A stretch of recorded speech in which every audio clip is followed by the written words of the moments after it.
XDefiant is actually pretty good. The doggo, shout out to the doggo there.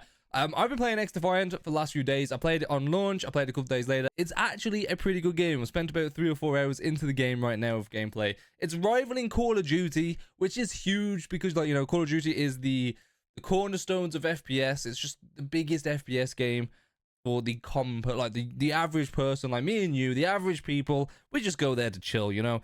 We're not taking it super seriously.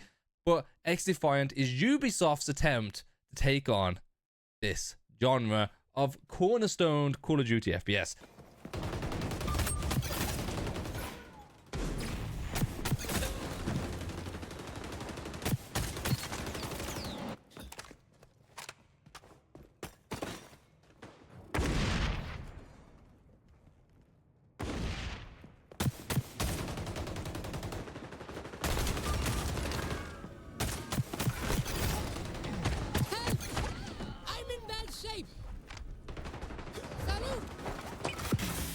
Drop them.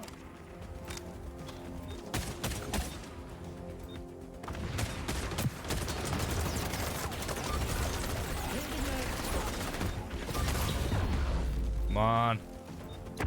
Come on, 13 seconds.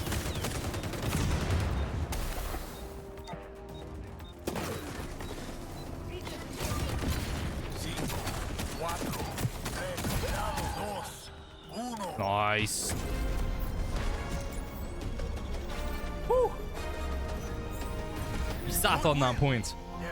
We camped out that point. Now, I have my biases against Ubisoft. I don't think Ubisoft's a good company. I'm surprised if many people like Ubisoft. It actually tarnished my PC installing the Ubisoft launcher. But that being said, XDefiant is actually a pretty good game. If we take all the bias out of the way of Ubisoft and just look at XDefiant as a game, if you're thinking of playing it, it is free to play.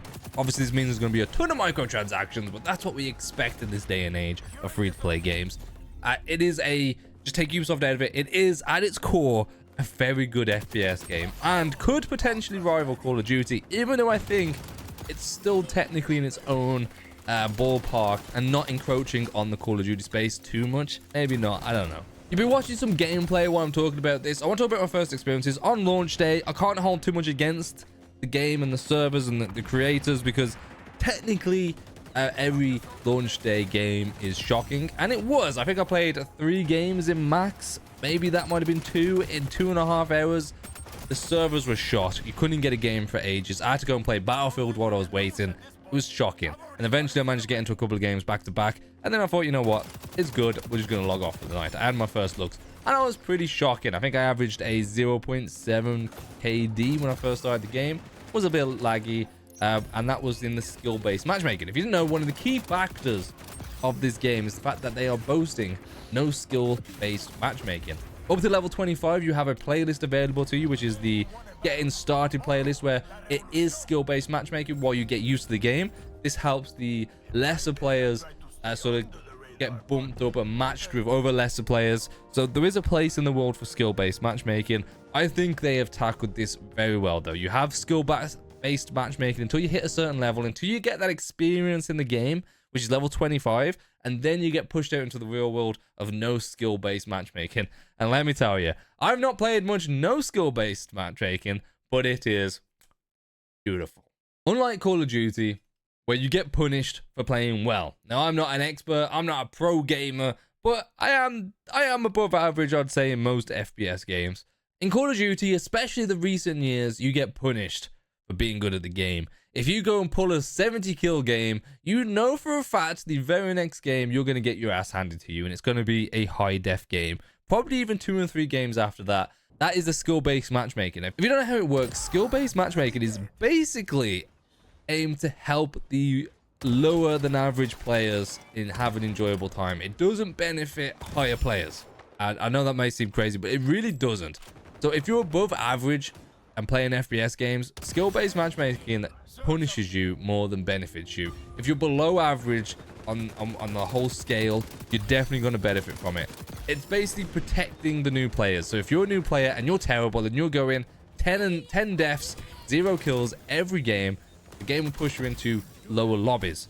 so you don't get punished. And then as you get a little bit better, maybe you'll get 5 kills and 10 deaths, or 7 kills and 15 deaths. So you're sort of averaging it out. You actually have an experience where you're getting kills, but you're not like, you know, top of the leaderboard every game. That's what skill-based matchmaking is for. It's going to put you in those lobbies where sometimes you'll have a bad lobby, but sometimes you'll be upper table, but you're not always at the very top. Whereas myself or others that were above average, if you were to play on a non-skill based matchmaking basis, for example, okay, I can't keep saying that, SBMM is skill based matchmaking. I'm going to go with that from now on. SBMM broke in Call of Duty a few months ago where they didn't have any at all, and I had a fantastic time on that game. Unfortunately for everyone else, I was shredding it. Every game I was top of the leaderboard. I think one game I even got 120 kills in a domination game. Like, it was like my reflexes were on max. I was spraying people down before they even knew where I was there. It was insane. So for me, it was fantastic. Everyone else in that lobby probably had a really bad time. I would be pissed off because I've had my fair shares of ass kicking in SBMM matches, because you do really good. The very next game, you get your ass kicked. Probably next 3 games, you're getting your ass kicked. And then you'll have a really shit lobby again where you could just dominate. I've played a lot of the SBMM matches. So the playlist, the beginning playlist up to level 25. I've played a lot of that. And to be fair, it's quite average. You get your ass kicked some games, some other games you don't.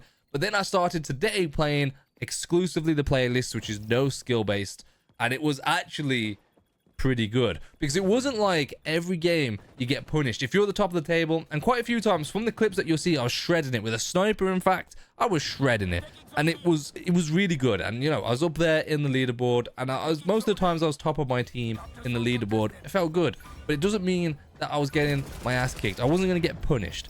The next game I go in and it's a 50-50 chance you may be versing good people, and if I did, I accept it. If I'm versing a team that's kicking my ass, which happened, I was accepting it, because I was like, you know what, this is just the luck of the draw. I'm versing a team that's well communicated. We're getting our ass kicked. I'm not gonna leave. I'm not gonna feel mad. This is it. I know next game I'll have another chance. Most of the time you'll join a game and 1 or 2 people on the opposite team are really good, the other is about mid. That's a well-balanced lobby.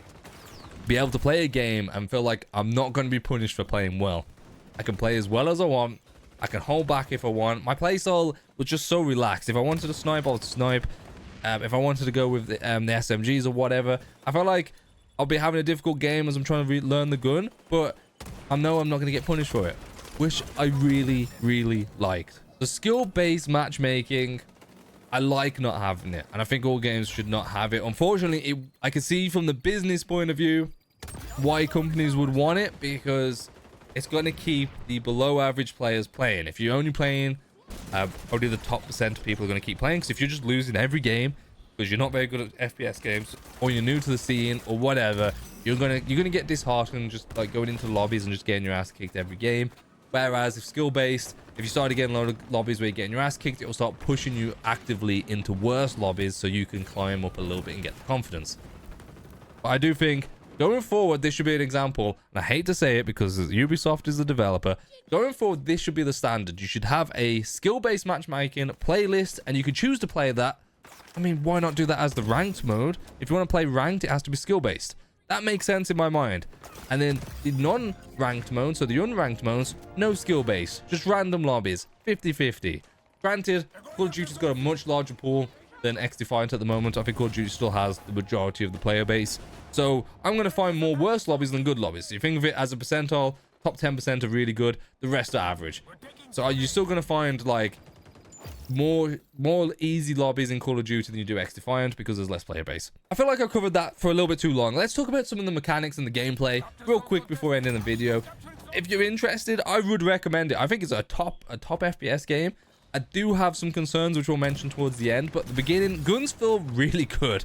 Okay, guns, you get in, and at first the gun bounces quite a lot. I'm missing a load of shots, our tracking's off. It took me about 4 or 5 games to start getting used to it, and then as soon as I got used to the way the guns play, the game opened up. You started making killer moves. Movement's really nice. You got a little slide cancel, you can crouch, you can't lie down, which I really appreciate, because it sort of, people still camp, but it stops the lying down holding a corner. Like I said, when from probably the clips that you've seen, sniping is overpowered. In my opinion, sniping is basically a one-shot kill nearly all the time, unless you hit the lower body. And scoping in is relatively easy, so it's not super slow at scoping in. If you're good at mouse and keyboard, and you're good at the flick shots, which is my favorite thing to do with snipers, is a flick shot, you're gonna have a much easier time to get kills, as hopefully some of the clips demonstrate. Like I said, I'm not a pro, but I would say I'm above average in the FPS space. And I wouldn't have said that, by the way, if I was still playing Call of Duty, because Call of Duty makes you feel like you're shit. This actually is a game where I'm like, oh, I'm actually not as bad as FPS as I thought. I'm actually still pretty good. And yeah, it's skill-based matchmaking that's screwing me over all the years. So yeah, there's that. Guns, like I said, feel amazing. The standard set. You got your classes, your assault rifle. Hey, doggo! Everyone say hello to the doggo. You got your assault rifles, your SMGs, your shotguns, your LMGs, snipers, battle rifles. It's pretty much the same loadout as Call of Duty and nearly every game. Difference is, I feel like they're all pretty well balanced. And this game has its few extra additions. So you get one grenade. You could choose your secondary EMP grenade, whatever, flash. That's like one of them. And then your other one is the ability of your class. So you can pick a class. There's 5 classes. And then one has like a Reinhardt shield from Overwatch, which is really cool. Another one's a flame boy, where all his bullets have the flame tick effect as well. So it's like you've got flame bullets. You shoot someone. If they're on a sliver of health, the fire will still burn them and they die, which is pretty cool. They all have these own little abilities as their secondary. So you think of your first one. If Call of Duty, you have a grenade and a flash. Well, this one, you have your grenade and you have like the ability. You can go invisible. You can use sonar. You can use flame for like a drone that shoots flames. There's quite a few. You can pull up a barrier. So it adds that sort of element, because a lot of it I feel like is inspired from Overwatch, like especially one of the game modes, the escort game mode, where you're following a drone. Feels very Overwatch for me, and I like it. And then of course you also get a special ability, which is the little circle in the middle, and that feels a little bit overpowered sometimes, but it's balanced pretty well, I'd say. For example, the stealthy class, which is like the Splinter Cell type skill. If you do that, you put your night vision goggles on and you get a pistol. And the pistol kills things in like 1 or 2 shots. I don't know why I done that. That was a bit weird. For example, the one I love is the healer. You chuck down an item for your special. It heals an area, and basically everyone goes up to 200 HP. And if you're standing in the area, it just keeps coming back. You're pretty much invincible, which has clutched so many times on escort. So you have your special ability. I've seen it online. A lot of people don't like the special abilities. I don't mind it, actually. I think it adds an extra element to the game. It is really annoying when you get slammed, because these abilities are really powerful. So sometimes you'll be on a kill streak, someone has that, and you're just done. There's not a fat lot you can do. So that's the overall mechanics. Apart from that, it's a point and shooter. Once you got used to the way the controls work, the way that the guns shoot, and the abilities, if you're in a team, I haven't played with people, I've only played with randoms. I can see if you're playing as a team, you can communicate. You can have your shield, which is basically your tanky guy, but you're chucking in front to hold the objectives. You've got your healers. You can have the stealthy guys that are going in for the kills, that can do the sonar pings to see where enemies are, or go invisible and hold a position to flank. It's really good. It is a really good game. A few downsides though, if you're wondering like, oh, this game can't be all good. A few downsides, which I don't see as a super downside, but I can get behind it. Attachments take forever to unlock. Leveling the guns is insane. At the moment, there's a double XP weekend, and it goes a lot quicker. And you can also stack, if you're playing the double X weekend, by the way, you can stack the tokens, so you can have 2 times or 4 times XP grind for the weapons. That's pretty cool. But everything takes so long to level up. From the base gun, the base guns are pretty good. I'm terrible with the iron sights. The first attachment that you get is a red dot. As soon as you get the red dot, for me personally, I'm insanely better. Like, I double in skill. For whatever reason, I can't use the iron sights very well. As soon as you give me a red dot, I'm sound. And that's normally where I'm at. I'm not at a position. I haven't played enough where I've got a gun to like level 20, 30, 40, where you get everything. I'm literally level 5. Average gun is level 5. And the attachments that I'm using, I'm only using because it's the only ones I've got. So the whole grind of weapons, the camo grind is basically leveling. You got to get the guns to level 100 to get the gold camo. I think it's like 25, 50, and 100. I think is the leveling. Don't quote me on that. It's bronze, silver, gold. Anyway, there's also battle pass. Of course, there's a battle pass. It's a free-to-play game, but you get a lot more better camos than the gold stuff. And Twitch drops. I mean, come and watch me on Twitch if you want to watch some gameplay. I've been streaming it a little bit recently. I have Twitch drops enabled, so you can get the skins from that. I think they're still amazing skins. And the final downside is I feel like this game, for me personally, is going to become boring relatively quick. I think it's a very grindy game. As for again, I'm comparing it to Overwatch. It's a very grindy game, but there's not really anything to do apart from leveling and leveling your weapons. And then once you got your attachments, I guess they'll bring out new guns and all that with a new meta every season. Once they do like a season, because they're doing a season pass every season. I assume a new gun's going to come out, a new operator or whatever, but which is like Overwatch, you get the new character. But at the end of the day, you're just leveling your weapons and leveling your character. Camo grinding is just 3 camos. The thing that I like about Call of Duty is that I like to do the camo grind. It gives me something to do, so I'm using every gun. You have to use every gun. Towards the end, I know it gets very boring, but you have to get the camos in every gun, then you got to go back and get the platinum, and then you got to go back and then do the next one, and you got to go back and do the mastery. I like that. It's like you don't have to think. I just play, and I'm just like, oh yeah, like you get these quick achievements, like oh camo, great, gold, great. Move on to the next one. Learn a new gun. I like that. This one I can see, even though I really enjoy it, unless I get into it competitively, I can't see myself really playing this game for very long. I feel like it's gonna jump off fairly quick, and it's not gonna be the game that I go to play all the time. Now, if this wanted to come out on Steam, I'd play it a lot more because I prefer Steam over the Ubisoft Connect. That is my ultimate bias right there. I don't like my bias. I don't like Ubisoft until they bring out achievements on Steam and start releasing their games on Steam again. I cannot support them in this way. But it's a good game. I've rambled on for way too long. Hopefully you found it a little bit informative and it makes you want to go and play it. I'm not scripted any of this. It's all off the top of the dome, which probably won't be as boring as I apologize. But my name's Beanny. XDefiant is a really cool game, and I recommend that you at least give it a try for free.